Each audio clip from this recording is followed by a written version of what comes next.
Hola a todos, bienvenidos al Árbol Rojo una vez más. Volvemos al 11M. Yo no lo olvido. Y no lo hago porque fue el punto de inflexión en el que mi país se empezó a ir por el retrete. Desde ese momento nos empezaron a gobernar los mismos que nos siguen gobernando hoy en día. Distintos partidos políticos, sí, pero realmente los que nos gobiernan desde entonces son los mismos. En esta saga ya hemos visto cuál es la versión oficial, más falsa que la nariz de Voldemort. También hemos analizado y demostramos lo falsísima que era la prueba que sostiene toda la mentira oficial, la mochila de Vallecas, y en el vídeo anterior analizamos la circunstancia en la que echaron toda la culpa a un chivo expiatorio, que no tuvo realmente nada que ver con los atentados. Ahora en este vídeo veremos el papel fundamental que tuvieron los medios de propaganda para completar la infamia, fundamentales para lograr el éxito del plan de quienes lo organizaron. Nada más producirse los atentados, todos los partidos políticos del país daban por sentado que había sido un atentado de ETA, los terroristas nacionalistas vascos. De hecho, el primero que corrió a condenar el atentado y echar la culpa a los etarras fue Ibarretxe, el presidente de la Comunidad Vasca. Esto es lo que ha dicho el lehendakari Ibarretxe. ¡Qué monstruosidad! ¡Qué espanto tan grande! Realmente cuando ETA atenta, cada vez que ETA ha atentado y atenta, se rompe en mil pedazos el corazón de los vascos y vascas. Porque el pueblo vasco ha sido, es y será un pueblo civilizado. Por favor, que no se hable nunca, nunca más de terrorismo vasco. El terrorismo es de ETA. Y un vasco de buen corazón, un vasco con dignidad, jamás se le ocurriría matar ni extorsionar a nadie. No son vascos, de ninguna manera, quienes cometen estas atrocidades. Son simplemente alimañas, son simplemente asesinos. Tras él, los demás fueron condenándolo uno a uno hasta el presidente de la nación, José María Aznar, que fue el último que salió a condenarlo. Aunque en este primer discurso no mencionó explícitamente a ETA, pero obviamente se refería claramente a ellos. Y de flores y velas que han dejado aquí debajo de la escultura de Carlos III. Son mensajes en los que se puede leer: ETA asesina, basta ya, ETA nunca más. Una de las pancartas, la más grande, en la que se reclama paz. A su lado hay una pancarta que ya ha quedado vieja, en la que se puede leer 170 muertos, 170 familias destrozadas, y en las que se convoca a la manifestación que mañana a las 7 de la tarde va a recorrer Madrid. Decimos que es una pancarta que se ha quedado vieja porque, como tú muy bien decías, son ya 192 las personas fallecidas en estos atentados, Matías. No vamos a cambiar de régimen ni porque los terroristas maten, ni para que dejen de matar. Por eso les digo a todos los españoles que no debemos aspirar a nada que no sea la completa derrota del terrorismo. La derrota completa y total. Su rendición sin condiciones de ninguna clase. Los medios de comunicación en todo este tiempo daban igualmente por sentado que había sido la banda de independentistas los responsables, y parecía lo lógico. El historial de matanzas de ETA se eleva a más de 800 personas asesinadas, incluido niños, en más de 3000 atentados. Y sí, digo incluido niños pequeños, esto lo digo para aquellos jóvenes que no tienen ni idea de historia y alaban a los etarras. Pero volviendo al 11 de marzo, que ETA no fue culpable, lo digo claramente desde ya, pero, como digo, era lógico en aquellas primeras horas pensar en ellos. Sin embargo, desde el grupo Prisa, la cadena SER concretamente, de pronto aparece la siguiente noticia. Son las 10 de la noche, las 9 en Canarias, momento en el que habitualmente iniciamos el recorrido informativo de hora 25, y lo vamos a ver hoy con un dato, yo creo que de máxima importancia y de última hora. Ana Terradillos. Tres fuentes distintas de la lucha antiterrorista han confirmado a la cadena SER que en el primer vagón del tren que explotaba antes de llegar a Atocha iba un terrorista suicida. Interior no lo confirma. Pues este es el dato que les podemos aportar a ustedes, dato de última hora en el que venimos trabajando desde hace un rato, hasta que hemos podido trasladárselo a ustedes a través de la antena de la cadena SER. Era una noticia falsa. No solo era una mentira escandalosa, sino que fue el primer escalón de todo el montaje que vino después para provocar un cambio de gobierno, entre otras muchas cosas de las que no se habla y que son importantes para ver el trasfondo del asunto, pero que no vamos a tratar en este vídeo. En aquel momento, incluso durante bastante tiempo después, no había ni un solo indicio para que llevase a pensar en que era un atentado islamista. Todo lo empezaron a dirigir ciertos medios de comunicación. ¿Cuándo le llegó a usted la noticia del bulo que empezó a correr inmediatamente después de los atentados acerca de la presencia de terroristas suicidas en los trenes?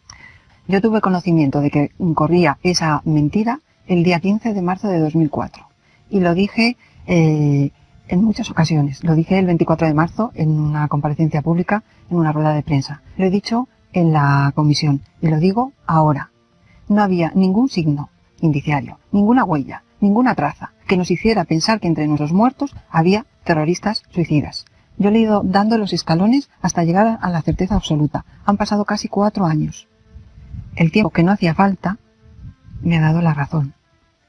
En ningún momento, y no puedo comprender qué intención había para esa información, en ningún momento se pensó que pudiera haber terroristas suicidas. Que quien lanzó esa información mentía. A partir de ese momento empieza a sucederse una serie de acontecimientos.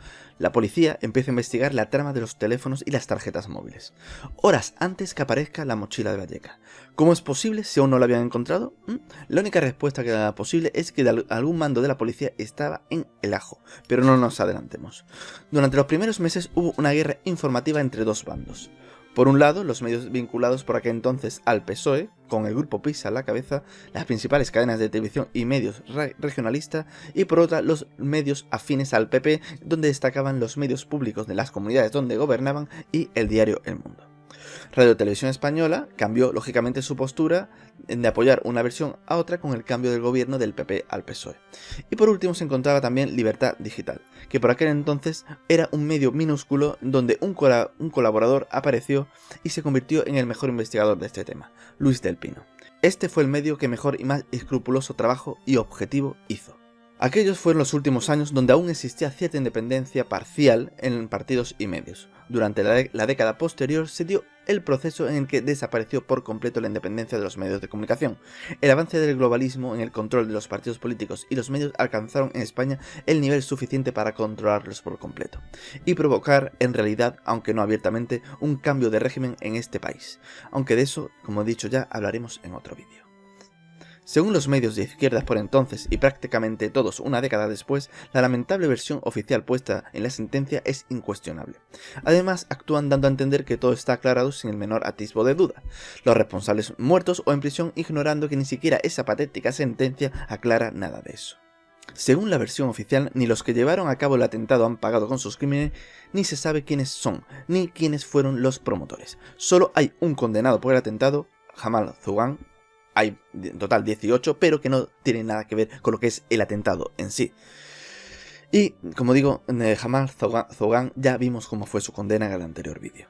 Tampoco se ha investigado quiénes y los motivos de la falsificación de pruebas, como los documentos o el coche Skoda, que fue oficialmente declarado una prueba falsa porque fue apartado de todo lo que fue el juicio, una vez que Fernando Mújica descubrió que ya estaba en manos de la policía antes de los atentados. Y en ese Skoda había prendas de ropa de los suicidados de Leganés. Era claramente una prueba creada para llevar la investigación hacia un lado. No se habla tampoco de la propagación de bulos como el teléfono móvil o los terroristas suicidas. ¿No había que investigar, acaso, quién falsificaba esas pruebas, quién dio esos datos falsos en el atentado más importante de este país, de la historia de este país? Los jueces encargados no lo hicieron, las fiscalías ni con el PSOE ni con el PP tampoco. ¿Lo pidieron los medios? No. La mayoría llama conspiranoicos a los que lo solicitan. Uno de los destacados en todo este encubrimiento fue Iñaki Gabilondo, uno de los que propagaron las principales mentiras y que a pesar de ello tiene la suficiente cara de hormigón para negarlo. Repito, yo no di esa noticia, es decir, se dio en el programa que yo dirigía. Lo dio una compañera de nuestra redacción, que como toda la redacción estaba por ahí, apatrullando la ciudad, como diría nuestro buen amigo, y que estaba difundiendo toda la información que recibían. La periodista que dio esa información es una periodista de primer nivel, de una enorme solvencia, con fuentes siempre muy testadas y que, naturalmente, pasó el filtro natural de que era una persona a la que otorga su confianza. A mí no me había pasado hasta hace poco que la gente por la calle, y no hay día que no me pase 3 veces, que me monte un cisco por esto. Y eso que dice, para sus estúpidos acólitos es suficiente. Para el resto, los que piensan, está la hemeroteca. Fuentes de la lucha antiterrorista han apuntado a esta cadena de emisoras la posibilidad de que al menos un terrorista suicida se haya inmolado en uno de los trenes. Sin embargo, este dato servido por la cadena SER, que repetimos, recibe información de fuentes de la lucha antiterrorista, de 3 fuentes diferentes. Por cierto, sin embargo, como decís, tanto el Ministerio del Interior como el portavoz del gobierno han negado esta información, al menos por el momento. Veamos ahora cómo refutan lo que son todos estos argumentos que estamos dando los medios globalistas, de quienes cuestionan pues la versión oficial. Os voy a leer un artículo, no lo voy a leer entero, sino simplemente las partes más importantes, pero os lo voy a dejar por si queréis leerlo vosotros mismos, de un artículo del TVO de los Bilderberg, es decir, de Lo País. Y ha sido la base en la que han tenido siempre. La teoría conspirativa del 11M capítulo a capítulo. Fijaos, capítulo a capítulo. Parece que van a hacer un reportaje increíble en el que los van a desmontar por completo. Vale. Como digo, no lo voy a leer entero, vamos a ir al grano. El primer punto, el ácido bórico. La noticia ocupó la primera página del Mundo. Interior falsificó un documento para ocultarle al juez los lazos entre el 11M y ETA, decía. El diario explica que 3 peritos químicos habían elaborado un informe sobre diversas cantidades de ácido bórico halladas en 2004 en el suelo de una cocina de un jefe del grupo islámico combatiente marroquí en Lanzarote y también en 2 pisos de ETA, francos de ETA. Los químicos concluían que aunque ignoraban para qué servía esa sustancia y que era inusual su hallazgo en casos terroristas, todo estaba relacionado, porque seguro que se había usado para encubrir los explosivos. Fijaos en lo que dice. El artículo dice que los peritos químicos dicen que seguro que estaba todo relacionado porque se había usado seguro para encubrir los explosivos. Fijaos en lo que dice, porque ahora os voy a mostrar el informe. El informe definitivo entregado al juez no contenía este vínculo entre los islamistas, etarras y antiglobalización. Esto se lo acaban de inventar. Esto no aparece por ningún sitio. Una cosa realmente sorprendente, ya que el jefe de la Comisaría General de Policía Científica decidieron eliminarlo, considerar que esta relación, recuperación y consideraciones subjetivas sin fundamento científico alguno. Vale. Después, el juez Baltasar Garzón, ese amigo del globalismo, pues fue a intentar pues enchironar a los químicos. Vale, vayamos al informe. Vamos a verlo. Aquí podéis ver las 2 primeras páginas. Una es la del Ministerio del Interior del gobierno del PSOE y la otra, la original de los peritos. Hay un día de diferencia. La de los peritos es la primera, es un día más antigua que la otra, y la que finalmente selló y entregó al juez el gobierno pues es la otra.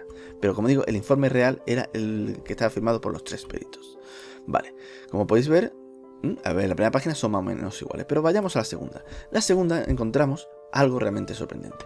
Mientras que en la original existe una serie de observaciones bastante grandes, en la que fue entregada al juez, vemos que hay hasta una raya de que ha habido ahí un corte y pega, digamos, de forma chapucera, en el cual pues ha quedado una señal en la fotocopia, en el cual desaparece todas las observaciones de los peritos químicos, porque por supuesto, para un juez que va a querer, la información que le puedan dar los peritos en concreto.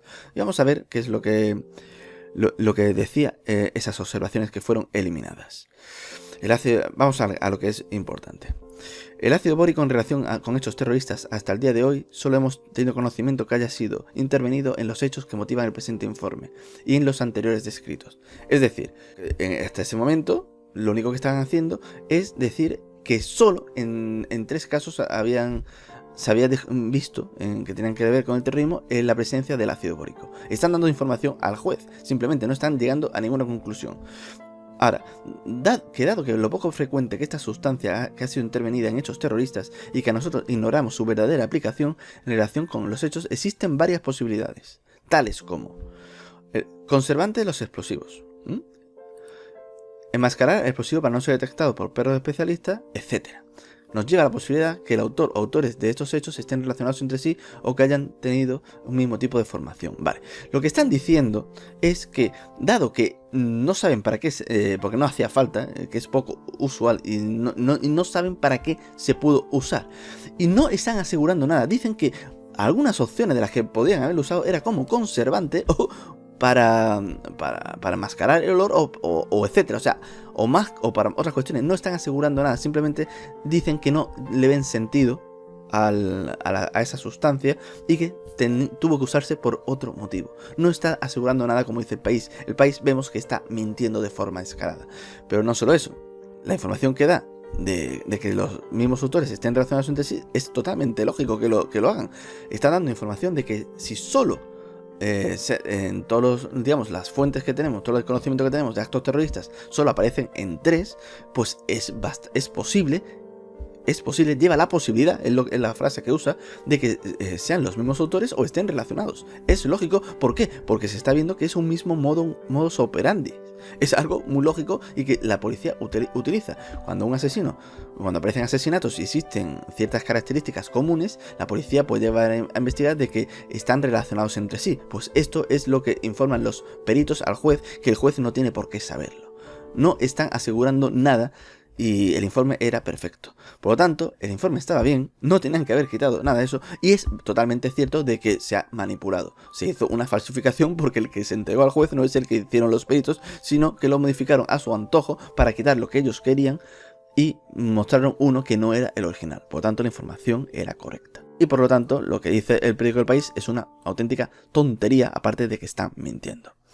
Después, continuemos, después te hablan de la Orquesta Mondragón, por una Floreta. Bueno, esto es una chorrada total, como digo, os invito, no lo voy a leer entero, pero os invito a leerlo si queréis. Aquí lo que están diciendo es que el diario El Mundo, porque siempre van al Mundo, parece que no ha habido más gente que ha investigado el tema y que no tenía otras teorías. Y fijaos que dan a entender que siempre que es ETA, cuando ni siquiera el Mundo aseguraba de que ETA había sido o había sido solo, simplemente que apuntaba que podía haber colaborado. Otros investigadores, como por ejemplo Luis del Pino, daban por sentado de que ETA no tenía nada que ver, pero eso no lo refutan, siempre dan a entender que los que cuestionan la versión oficial dicen siempre lo mismo. Pero fijaos, dicen que la furgoneta Kangoo estaba vacía cuando fue localizada el 11 de marzo. Eso, ya aquí estamos mintiendo. Lo que siempre se ha dicho es que no fueron encontrados los explosivos en los primeros 2 registros que hizo la policía. Y esos vienen en los informes, no se los están inventando. Los policías registraron 2 veces la furgoneta Kangoo y no es que la encontraran vacías, tenía cosas. Lo que no encontraron fueron los explosivos y 2 veces que fueron registradas con perros. Después dicen de que había unas fotos en las que se muestran que estaban los detonadores y los explosivos dentro de una bolsa. Mentira, ahí se ve en las fotos se ven bolsas, pero no se ve en ningún momento que en esa bolsa estén los detonadores. Simplemente lo están diciendo porque sí, están engañando al público. Lo único cierto, lo único que podemos ver en los informes de la policía es que en los primeros 2 registros no encontraron absolutamente nada y después aparecieron los detonadores con los restos de explosivos. Esa es la única verdad. Después menciona la versión de Trasorras. Esto es de lo que es la trama del llevar los explosivos, que el señor Trasorras pues, fue uno de los condenados por ese tema. El señor Trasorras pues siempre defendió una serie de versiones que contradecían completamente de que hubiese una trama islámica. ¿Por qué? Porque incluso algunos de sus conocidos, como Jamal Ahmedán, conocido como el Chino, que decía pues que no era para nada un integrista islámico ni nada parecido, que estaba totalmente occidentalizado y otras muchas cosas que no tienen nada que ver. Aquí lo que hace es desacreditar el testimonio de Trasorras porque el diario El País publicó un fragmento de una conversación entre el minero y sus padres grabada en prisión, ya que todas sus comunicaciones estaban intervenidas, y en el que el imputado decía que mientras el periódico El Mundo pague, si yo estoy fuera les cuento la guerra civil española. Realmente Trasorras no decía en ningún momento que fuera a mentir, simplemente que seguiría hablando mientras le pagaran. Pero eso no significa que lo que dijese fuese mentira. De hecho, Trasorras, al menos una vez que ha sido condenado, lo hubiese interesado desde un principio decir que iba a dar toda la información que tenía sobre los supuestos y auténticos, digamos, los que le habían contratado, los supuestos integristas islámicos, con tal de que le rebajaran la condena. Pero no lo ha hecho porque no tiene ninguna información que dar. Pero, de todos modos, el tema de la trama de los explosivos es realmente algo secundario y que no tiene nada que ver con las pruebas realmente duras que cuestionan y desmontan totalmente la versión oficial. Y ya está, aquí llega el informe. Como veis, no mencionan nada, absolutamente nada, de los peritos que detectaron que tenía titadín, nitroglicerina, que por lo tanto no podía ser goma 2 eco, y en el cual hay un vídeo de esto que ya os he mostrado en un vídeo anterior.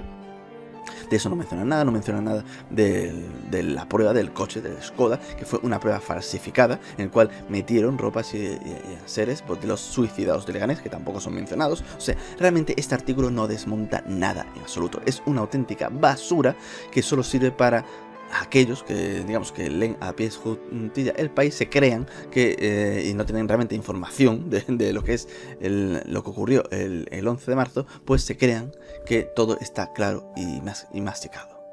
Algo que hacen muy a menudo para desacreditar desde los medios globalistas es citar siempre a Sánchez Manzano, el que era jefe de los TEDAS, responsable de la desaparición de la mayoría de las pruebas de las explosiones. Realmente es algo vergonzoso. Este hombre, que fue imputado, solo que claro, lo hizo porque iba a ser imputado por las distintas asociaciones de víctimas, los peones negros, eso, y la fiscalía ya estaba por el PP, y realmente todo se fue al traste porque realmente quien lo imputó no tenía ninguna intención de que ese hombre acabase en prisión, y obviamente fue liberado y se imposibilitó que fuese juzgado de nuevo. Fue una auténtica estrategia para librarlo de cualquier posible, digamos, responsabilidad que pudiese tener.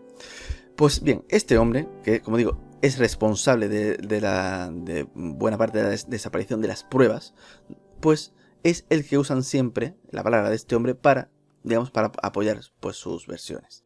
Como he dicho antes del vídeo en el que se ven los químicos descubriendo que no era gomado seco, etcétera, pues jamás, ese tipo de cosas no lo vais a ver. Siempre vais a ver pues a Sánchez Manzano y cosas así.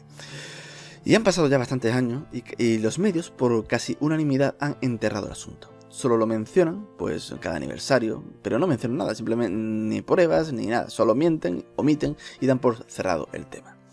Hubo 18 condenados, digamos, en el juicio, en primer juicio fueron 22, 4 fueron absueltos por el Tribunal Supremo, pero realmente por lo que es el atentado, porque la mayoría son por supuestas pertenencias a distintas bandas, por el atentado realmente fueron solo 3. 2 por los transportes explosivos, uno de ellos el señor Tasorras, pero por el atentado en sí, por lo que es las explosiones, solo 1. Jamal Zogan, que ya mencionamos en el vídeo anterior. Y ya vimos lo injusta de esa condena. Hoy en día realmente solo unos pocos comunicadores, como César Vidal, Jiménez Los Santos, Luis del Pino, no lo han olvidado y siguen luchando por intentar esclarecer la verdad.